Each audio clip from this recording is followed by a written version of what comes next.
Lors de son discours devant l'Assemblée générale des Nations unies lors de sa 78e session, le président algérien Abdelmadjid Tebboune a exprimé des opinions qui ont été perçues comme étant trompeuses et hostiles envers l'intégrité territoriale du Royaume du Maroc. Dans son allocution depuis la tribune des Nations unies, il a maintenu un discours résolument critique et incendiaire à l'égard du Sahara marocain, répétant inlassablement ses revendications pour ce qu'il appelle l'autodétermination de la République sahraoui, qu'il soutient et a établie sur le territoire algérien. Je vous laisse écouter l'intervention du président algérien à l'ONU. إننا نعتز بنجاح منظمتنا في إنهاء الاستعمار في العديد من المناطق والأقاليم، ونتطلع إلى الوصول إلى تصفية نهائية لظاهرة الاستعمار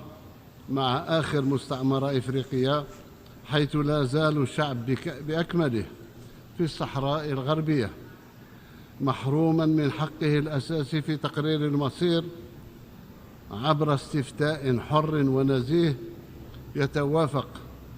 مع خطة التسوية الأممية الإفريقية التي اعتمدها مجلس الأمن سنة 1991 ووافق عليها الطرفان، والتي تظل تنتظر التطبيق. وفي ظل هذا الواقع وأمام المحاولات الهادفة إلى خلق شرعية من لا شرعية،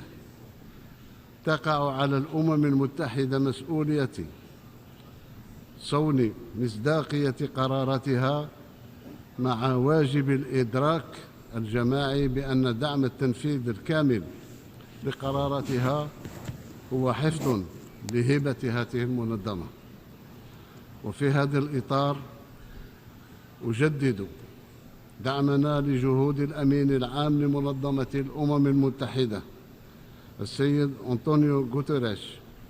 ومبعوثه الشخصي في مساعي إعادة بحث مسار المفاوضات المباشرة من أجل تنظيم استفتاء